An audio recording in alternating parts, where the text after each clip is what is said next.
Hello, everyone. Hopefully, you figured out by the thumbnail that we are discussing Dune, the movie, as an adaptation of the 1965 book, I think, Dune. So we're talking about the 2021 movie, the recent one.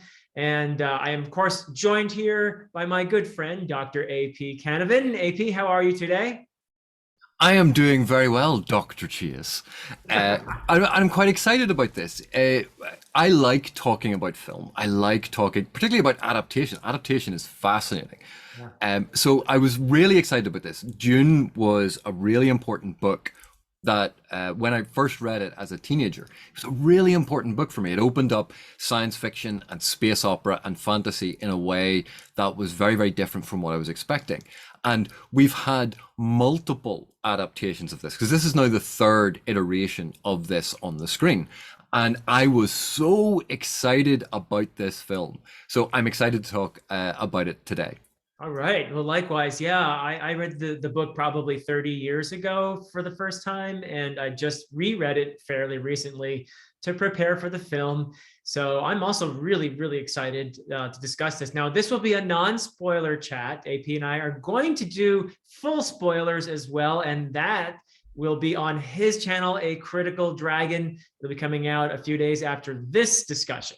But this discussion for I don't know who hasn't seen this film yet, but if you haven't seen it yet, you're perfectly safe for this discussion. And obviously, if you've seen the film, you're very welcome to stay and hang out and hear our general observations about the film. We are going to talk about some of the themes and things that are carried over from the book, and the cinematography and the tone and the acting, and in general ways that don't give away any plot points whatsoever. So, AP, I would like to start with the themes because we're theme kind of people, aren't we? so It is a theme of our channels. it is the theme. Themes are the theme of our channels. So I do think that I was very pleased with the film in terms of how it carries over some of the themes from the book. I thought it was a very successful adaptation in that sense. That is one of the things I look for. Is I don't need an adaptation that is very strict and takes lines straight out of the book and goes right according to the same plot line. I don't need that, but I want to see the themes, which is in some ways, for me at least, the heart of the story. What is the thrust of the story? What's its message? So I thought that the film did a really great job, actually. So one of the themes being parental relationships. I think that's a very central theme in both the book and as the story is presented in the film. Would you agree that the film carries that one over pretty well? Well, see, there's an interesting thing about adaptation, and there are different schools of thought about what makes a good adaptation. Yeah. Because for some people, they want absolute fidelity to what was in the book, and Right. yet film is a very different medium Yeah. to literature. Yeah. And so when something is adapted, uh, one of the ways of adapting something is to look for through lines, to look for points of connection, to look for themes, the core of the story that was being told. Because a book from the 1960s Mm. being made into a film in the in 2020s, Yeah. you have to market it to the current audience because the book is a product of its time. So you're going to take elements of it that you are convinced are core absolute elements of the text, that the text wouldn't be the same if you removed them. But you have to adapt it. You have to change it, not only to meet the modern medium of the cinematic experience, which is different to books, but also the modern audience, who is not the audience from the 1960s. So Right. changes have to be made. And I think you're exactly right in that theme is quite often the core of a narrative. It is what the narrative is trying to explore. And if that can be realized on the screen, then in a lot of respects, that is a successful adaptation. It is telling the essence, the core of the story being adapted. And it's interesting you pick up on parental relationships as a theme of Dune, because that would never be one Hmm. that I would highlight as one of the major aspects of Dune. And yet it is something that binds the narrative together. And I think the why that becomes so prevalent in this modern adaptation Hmm. is because the time and place that we are in now, this makes a lot of the characters more human, more easily connectable. If you, that's a very awkward. It makes it easier for the audience to connect to these characters, to Right. invest in the story. Whereas the novel itself, if you think back to when you read it, the characters there are very different from our modern sensibilities. So Right. how do we get a modern day audience to connect to them? We humanize them. We put in place these domestic relationships and these points of connection between the characters that allow us to see them as human, to invest in their relationships and understand them. And I think that is a core aspect that Villeneuve has adapted very well to the screen. I agree. Yeah, yeah, the original story, the book, to me, the characters are somewhat archetypal, and they are, by very modern genre fiction standards, not as central in a sense, because when we read modern genre fiction, a lot of times it's very character driven is what I really want to say, whereas I feel like Dune was much more theme driven than character driven than we're used to these days in genre fiction, at least. So the characters might seem, for very people who are accustomed to reading modern genre fiction, the characters might seem a bit well, wooden, maybe even. I wouldn't necessarily use that word myself, but do you see what I mean? um, Yeah, we've talked about this before that when you're looking at what a narrative is actually doing, right. sometimes we walk into these things with preconceptions about what our narrative should be doing. Right. And when we do that, we are judging it on a set of preconceptions about what we think is important. And we we then don't really pay attention or as much attention to what the author or the storyteller was trying to explore. And so with thematic works, with works that are looking at grand stories and grand narrative events and big themes and exploring concepts, which a lot of early science fiction did. Oh yeah. And Dune certainly has these incredible concepts that it is playing with and investigating and teasing in different ways. When we walk into that expecting a story about these characters that are going to be very well developed in a modern sense, and the story is going to focus on giving us all this information about the characters, and we're Right. going to follow them through this story, we close ourselves off to that other interpretation. And in this modern day adaptation, I think Villeneuve is trying to walk that fine line Mm, between doing service to the grand themes and the grand story that Herbert wrote, right. but also communicate it in a way that is not only understandable but enjoyable for a modern audience who has different artistic, literary, and narrative sensibilities. Yeah, I agree. And in terms of parental relationships, I think that it's fair to say that this is a coming of age kind of story with a. I don't think it's a spoiler to say that the chosen, that does something with the chosen one trope, which is a familiar trope to readers of genre fiction, fantasy, particularly, but also science fiction, I suppose. But yeah, I felt like that was a theme that came through very well. And as you said, I think Villeneuve very successfully did walk that tightrope of carrying through the themes while giving us characters that seem relatable in the way that people who consume modern storytelling would be familiar with. So I thought that he did a fantastic job of that, actually. Another theme that he gets through, I think, visually, and as well as through the dialogue and the action and everything else, but especially visually, he gets the ecological themes through really well in the film, doesn't he? Because he has that to work with. He has these.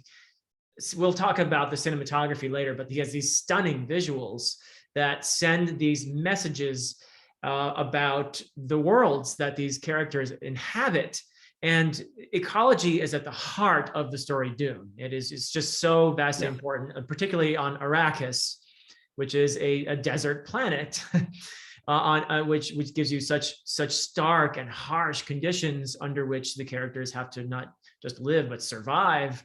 And the importance of water on a planet of that is just something that is continuously reinforced in the most subtle ways in the story.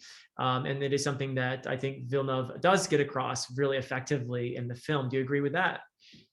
Well, I think that some of the references to water are not subtle at all. Uh-huh. That Villeneuve actually had to make them so explicit and focus on them so much because for a lot of modern audiences, the desert landscape is alien, particularly the concept of an entire planet of desert. And this is not scrubland. This is not desert in how we think of certain deserts, particularly in North America, but this is rolling oceans of sand. Right.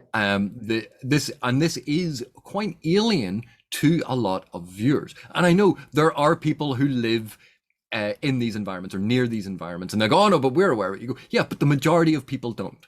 And that is something I think to bear in mind. And there's the other film that sort of springs to mind that used cinematography to try to get across the scope and scale of desert this way was the English Patient, Uh-huh. which not everyone has seen, but it used a similar technique, which maybe we'll talk about in the spoiler section.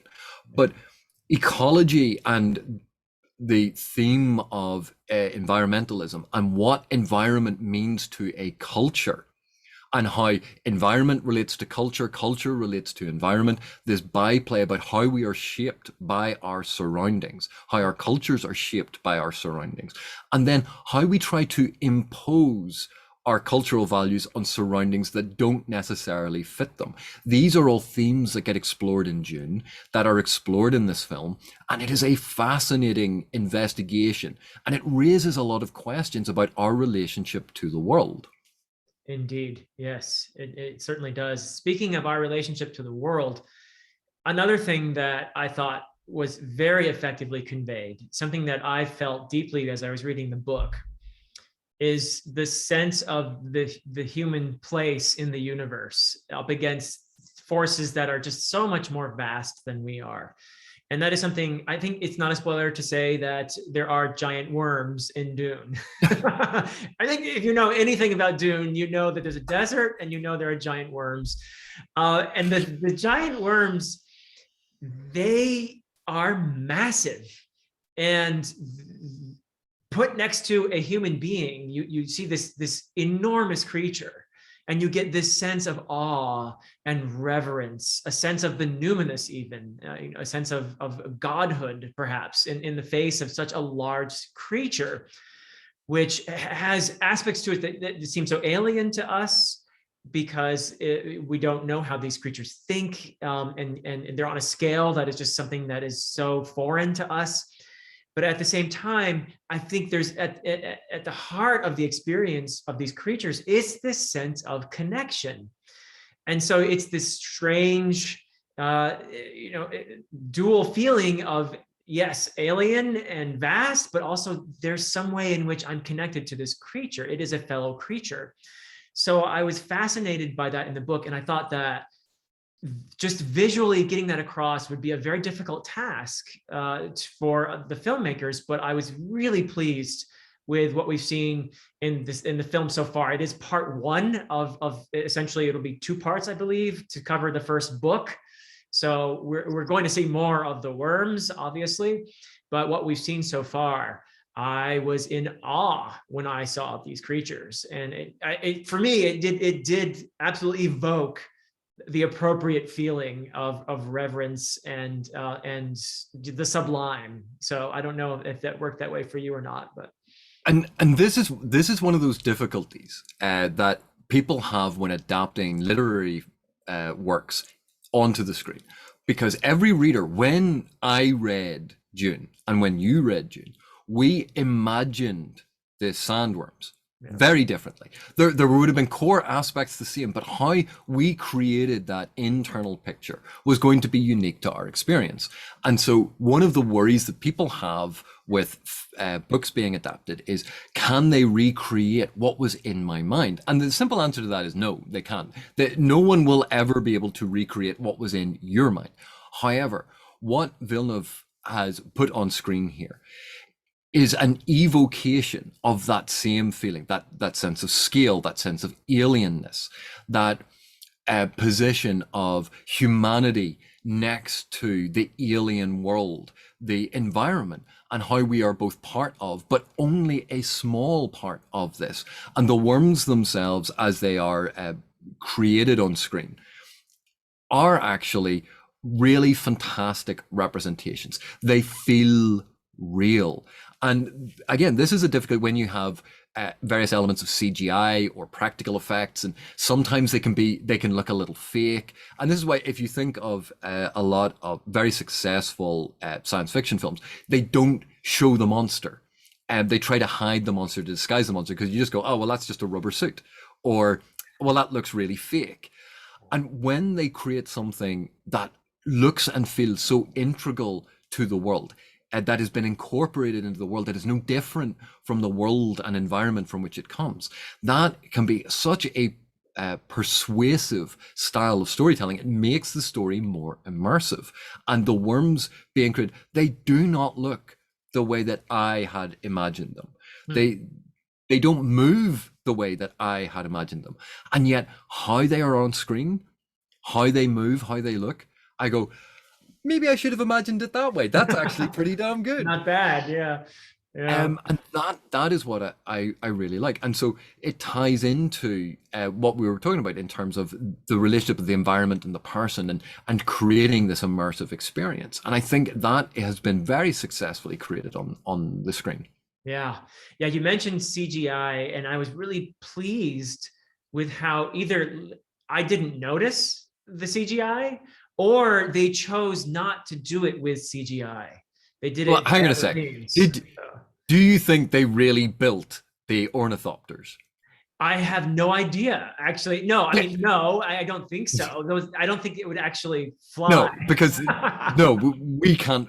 I think the largest ornithopter that we can make is something about the size of a very large laptop. Yeah. Ornithopters, we don't have the technology yet to make them huge. But That doesn't work. I was still convinced that maybe they were using models rather than CGI. I mean, so maybe the blades flapping were CGI generated or whatever, but the pieces of them were definitely not Yeah. CGI. Oh, Yeah. pieces of sets were designed, physical sets, physical models were used, but Yeah. and this is where they blended physical effects with CGI effects. Right. And for me, one there are different ways that you can use CGI. One is to make it absolutely seamless, to make it appear no different from the practical effects, and Right. it allows you to do things that practical effects cannot do. And that is absolutely excellent. And I know a lot of people always value practical effects over CGI because it feels more real. But Yeah. you can, I think Villeneuve has used CGI to touch up the real, to Right. make it more real. And that is this wonderful use of CGI. Yeah. And there are other ways to do it that are a completely different philosophy that I also think are quite good, but not really appropriate to hear. Yeah. Um, Yeah. Yeah. but also, There are certain uh, films where you see them falling in love with their toys and they go to town with the CGI and it the Hobbit. Um, and I just feel like it spoils the film because the storytelling becomes secondary to the effects. And here I felt like the effects were serving the story. But well, and that's not necessarily CGI's fault. That's not necessarily to be put at the door of CGI. There are lots of films that get overly indulgent, even with practical effects, true. and Yeah. the effects drive. Oh, we can now do this thing, therefore we will do this thing. Does the story need it? Well, no, but we can do it, so we're going to do it. Right. But what has this got to do with the narrative that we're telling? well, nothing, but we can do it, so it's going to be awesome. That Yeah, that is not CGI's fault. CGI just has allowed people to express some of those things a bit better, yeah. and it makes it easier to slip into that. But I And think Hollywood in general is often guilty of favoring spectacle over coherent storytelling, and that's a sin. That's a fault for me anyway, that they completely avoided in this film. For me, the effects are serving the story. I thought. I wouldn't say they completely avoid. There are elements where spectacle overrides um, what A was in the story, but B is necessary for the story. But there's always a sense that they are using it to good effect, and Yeah. it mightn't be what the book intended or what the narrative necessarily needed, but it was a vision of the narrative, so that's why it has been included. And there are a couple of moments, and I think we'll talk about it in the spoiler section, Yeah. that I disagreed with what they were doing. Like, I have a very positive view of this film, Uh-huh. but um, I do have issues with it. Yeah, I have a couple too. That's going to be fun to talk about. But from CGI, let's talk about the cinematography. The cinematography, which I thought was just absolutely outstanding. I was very, very, very um, pleased with what I saw in the film. I thought they did a fantastic job with the various shots, the camera angles, the landscape, the everything just came together beautifully, in my opinion. And the tone they achieved was in many ways very bleak through that cinematography. It was there. It was a very there was a sort of a dual tone a lot of times, very shadowy, very dark, very bright in places, but I thought it was very stark, and I liked that. I thought that it really served the story well. That choice to go with a kind of minimalism at times that I thought it just served the story so well. It was a choice that I can respect a lot. I don't know if you found it that way or not, but Well, oddly enough, fans of the Malazan series are familiar with the word ochre. Ochre is a very important color for Dune. And yeah, when you see that representation of the planet, you understand why ochre is such a useful word to describe this. oh yeah, But what I liked about particularly the framing, and you were talking about set dressing and this starkness, is we go from Caladan, um, right, uh, and the planet of the Atreides. Again, not a spoiler, but Caladan is very much in that European colonial tradition. And you can see the trappings of that and the rugged landscape of the cliffs and the water and the mm, ocean. And it's emphasizing again a, a, a, a a powerful aspect of environment and nature, right, and the brutality of the waves, the sharpness of the cliffs. This is all being emphasized, but in the background we have blues and greens, the lush vegetation, the yeah, beautiful blue skies in that wonderful sort of contrast. And when we move to Arrakis to emphasize the fish out of water uh, sort of aspect of the Atreides moving from a water planet to a sand planet. right, That starkness, that barrenness is being emphasized in the set dressing of Arrakeen, in the apparent lifelessness of the oceans of sand. And I think part of what the second film, when it gets made, if it gets made, will do is show how that perspective was wrong. That mm, they, because they're used to looking for what they see on their world, they see things as stark, as without life, as being very bleak and lifeless and dangerous. And as they become accustomed to it, they start to see more of the wonder and the life that is in the planet, yeah, that this is not barren. right. That is a very particular view of the world. And, this is part of what gets explored. There is life to this planet. There is a world here, an Mm, ecosystem, yeah. everything here. And you have to be aware of it and you have to look for it. Yeah, interesting. Also, I thought that Caladan, the way it was presented, was surprisingly even though there was green there and lots of water, it was still very also stark landscape, very rocky, very northern European kind of feel, a little kind of depressing, actually, in a way. But and Well, then that was a choice too, very gray in a way. That's what but I would you use saw. the word austere? Would that Austere. be Yeah. no? Now think of, and I'm going to have to be very, very careful here because I don't want to spoil anything. Right. But the Atreides are a very formal Right. family. They are very rigid and militaristic, and they have that austere nature to how they dress, how they conduct themselves. It is very rigid and regimented. Yeah. And that, I think, is represented in their surroundings. We see a contrast with that with the Harkonnens and Gidi Prime.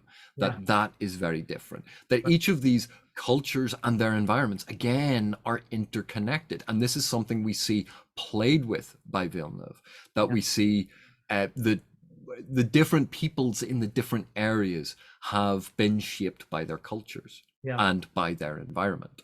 Yeah, and that is effectively done, I think. So again, we're mostly thumbs up here. But it's a great adaptation.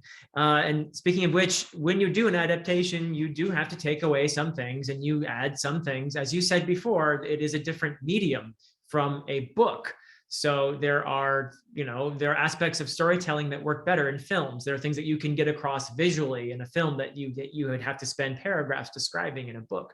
And then there are certain scenes that there are scenes that I was sad not to see in the film that are in the book. When I won't mention them specifically yet, but we can talk about them in the spoilers.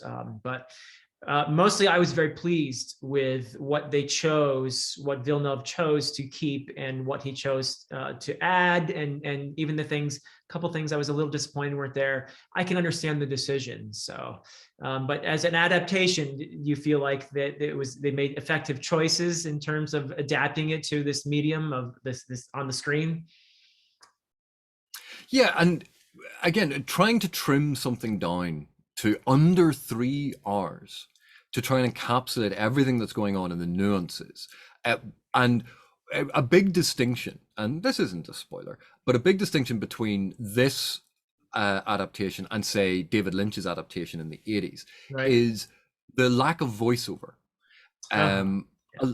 Lynch relied very heavily on voiceovers to give the internal monologue, to reveal the thoughts, to give context to what was going on the screen.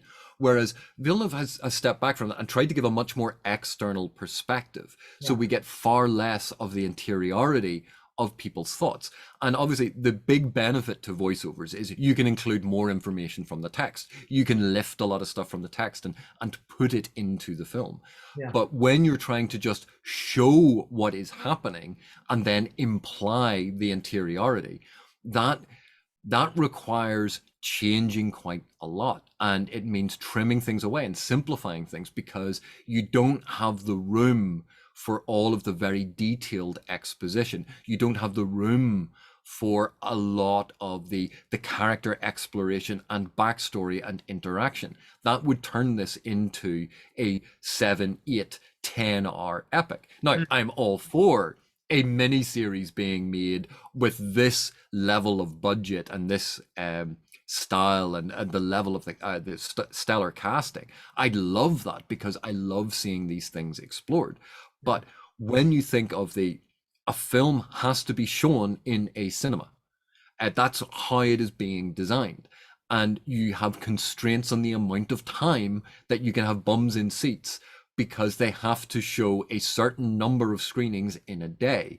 And those screenings basically all have to be in the evening. So there's a time limit on things. So you have to pare away elements and try and find a core narrative that you want to talk about.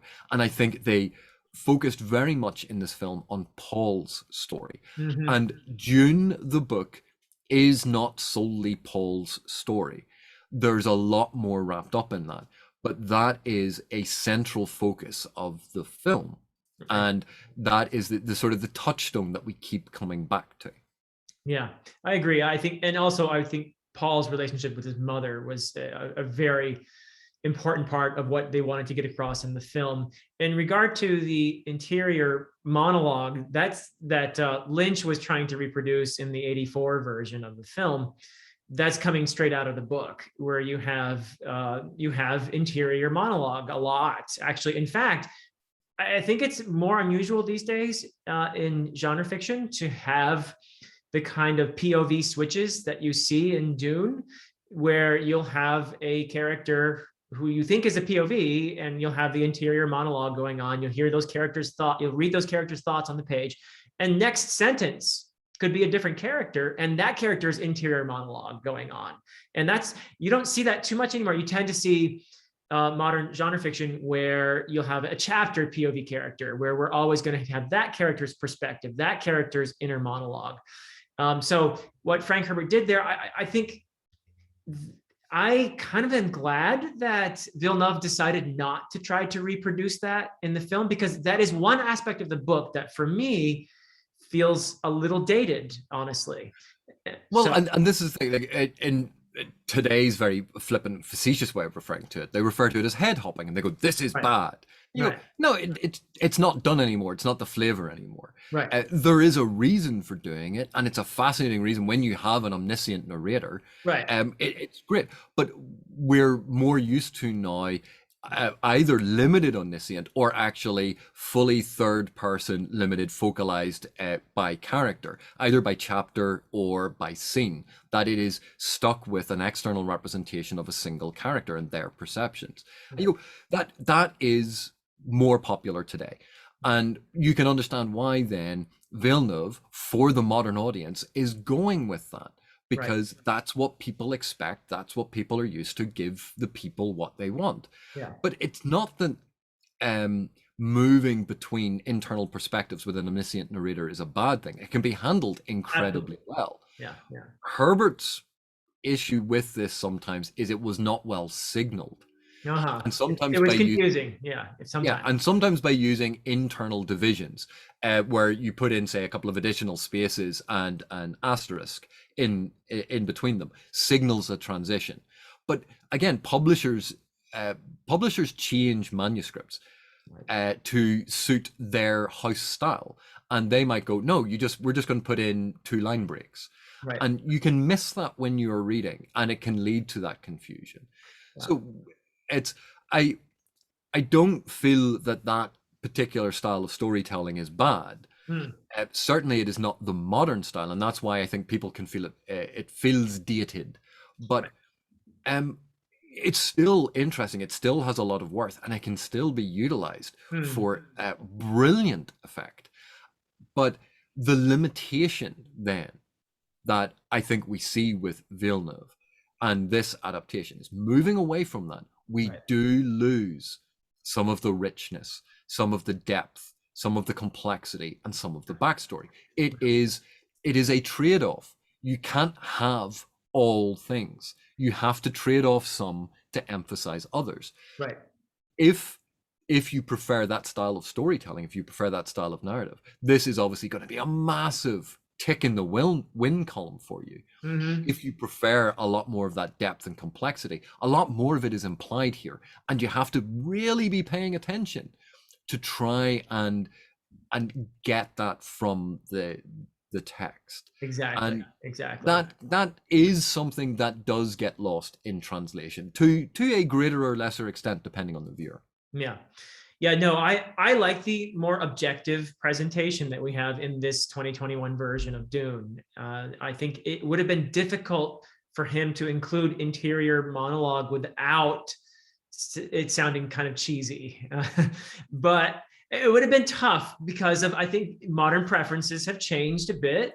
So it would have been a challenge, perhaps. Yeah, no, I completely understand that. Yeah. It's just, I do have a soft spot for well done voiceover narration for interior monologues. It can be done well. It can be done well. And sometimes it can be done so well and so beautifully, and then you don't have the false artificiality of someone saying something that they are thinking because the director doesn't want to use a voiceover. So it's, oh, they're now going to do this. Why would someone say that out loud? You go, Right. that's what you think. And I understand why it is done, but it's that's why I miss voiceovers sometimes. Well, what Villeneuve does then, because he goes with this more objective route, is he has to rely on some very good actors. Hmm. And that's what they got for this film. Because a really great actor can convey with a single look what might have taken a couple sentences of interior monologue in a book. And I was really delighted with the casting choices and with the acting in this film. I was very, very impressed. I can't think of a single character that was not played well. And I just thought that it was tremendous. The acting in the film was next to the cinematography. For me, those are the two greatest aspects of the film, I would say, the acting and the cinematography. So, and I think that having gone with that objective choice, he did really well with the actors that he brought on board, because wow, they were just incredible. From Vladimir, played by Stellan Skarsgård. My goodness, I mean, he was that was just such a great performance. Well, To Didn't you think? we need to talk about this, and I'm wondering how much of it is a spoiler because Well, you can save there, it for the spoiler chat if you want, but right. We'll put a pin in Baron Harkonnen, or okay. Harkonnen as it is now pronounced, which is Yes. weird. I've always pronounced it Harkonnen in my We're head. gonna go with Harkonnen then, because that's how I say it. So, but yeah, I mean, I just thought Timothy Chalamet was brilliant as Paul. I really was impressed with the actor who played Jessica. What was her name? Rebecca Rebecca Ferguson. Ferguson. My goodness, she was brilliant. I would give her And the Oscar right now. I thought uh, she was brilliant.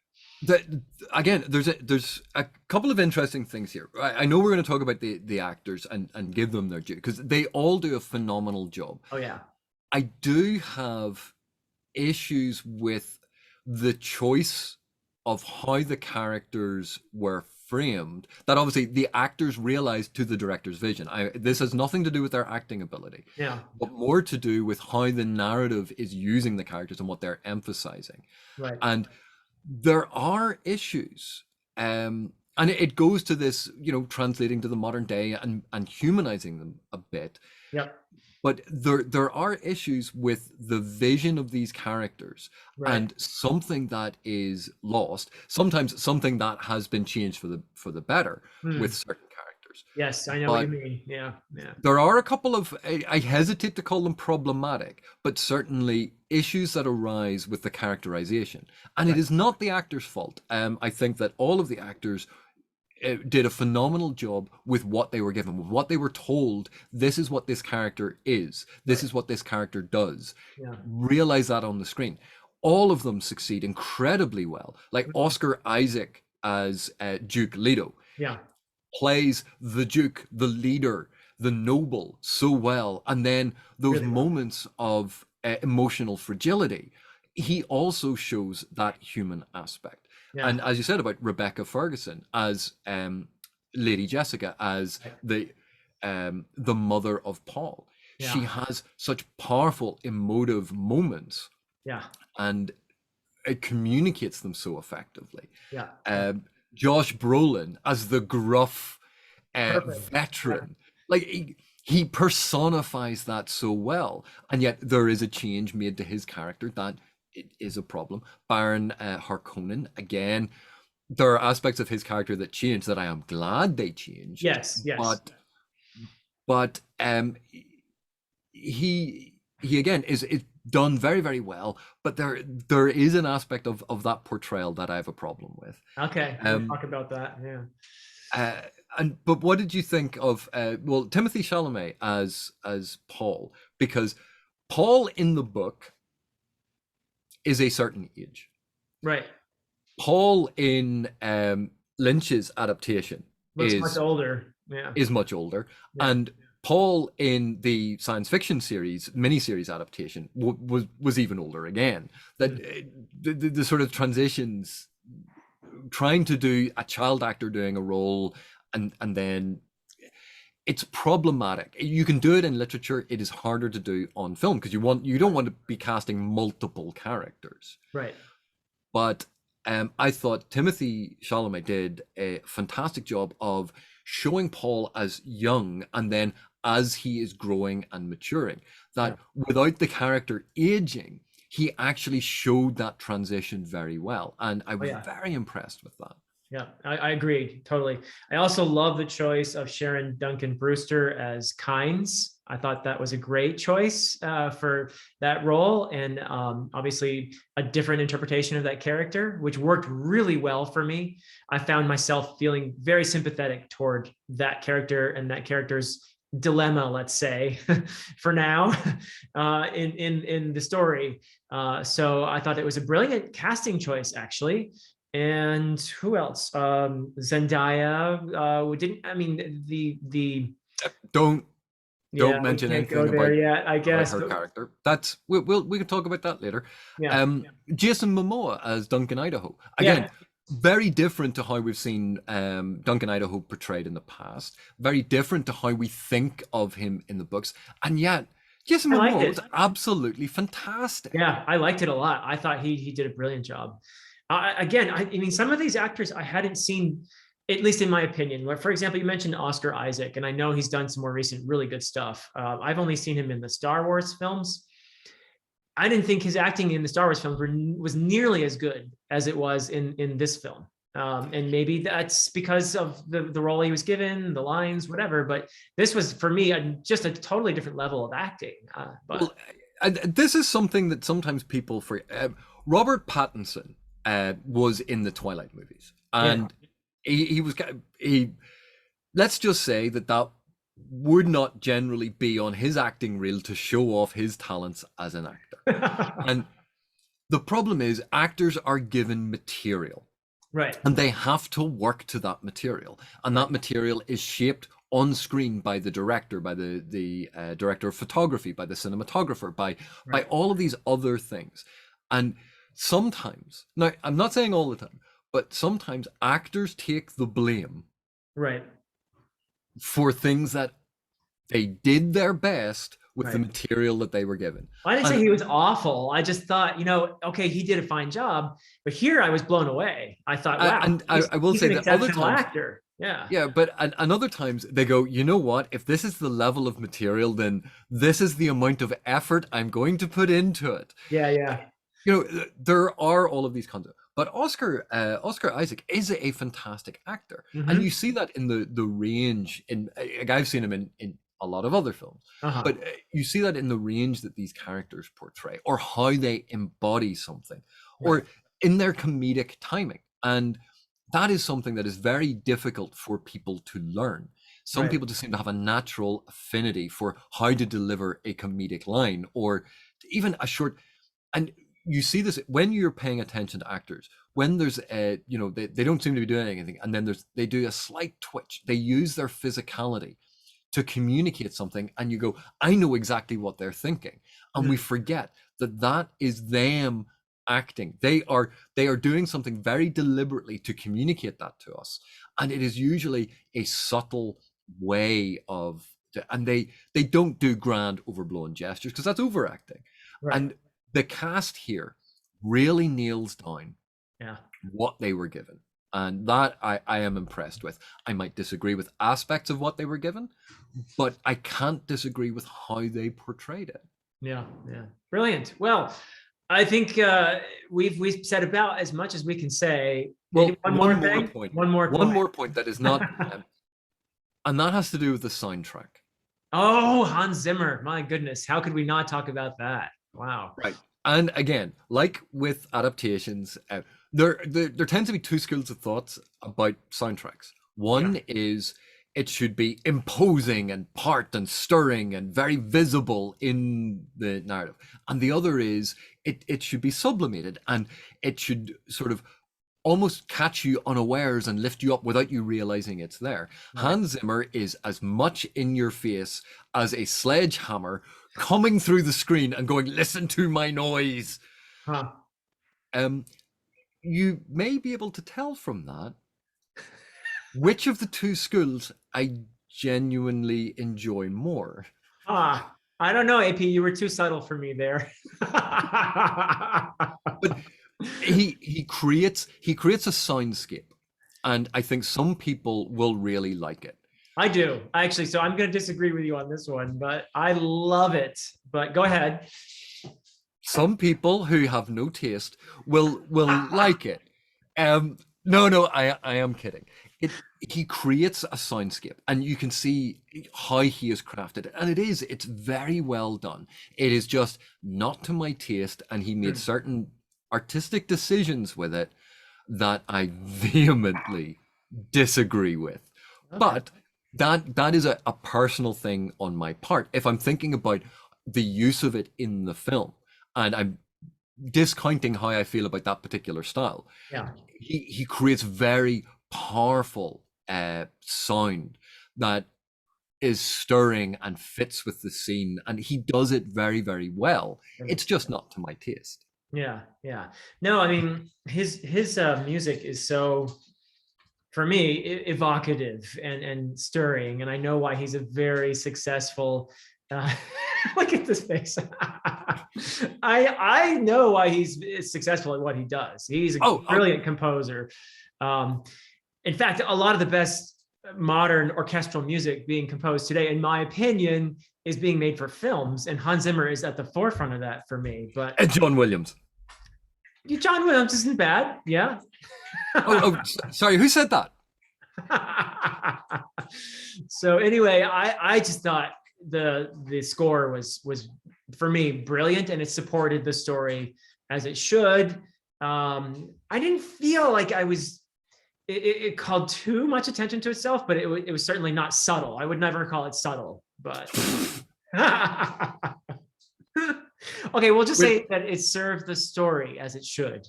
We'll agree to disagree on the subtlety of the inclusion of the noise. Okay, fair enough. Well, with that, and I'm so glad you brought that up, because I completely had forgotten about the music, and it's so central to the experience. So thank you for bringing that up, and I'm glad we had something to disagree about. But we will continue the conversation on A Critical Dragon, AP's channel, where we're going to get into these spoilers that we have been dancing around all this time. So that's going to be a lot of fun, and I hope you will join us there and leave us in the comments your opinions on the film. And did the music work? Tell AP how great Hans Zimmer is, please, in the comments. I don't have a problem with Hans Zimmer in other films. Okay. Stop trying to get me in trouble. AP hates Hans Zimmer. I hate you. And he hates audiobooks. So, oops. All right. So everybody, thanks so much for watching. AP, thank you so much for. All right, everyone. Bye. We'll see you over at A Critical Dragon.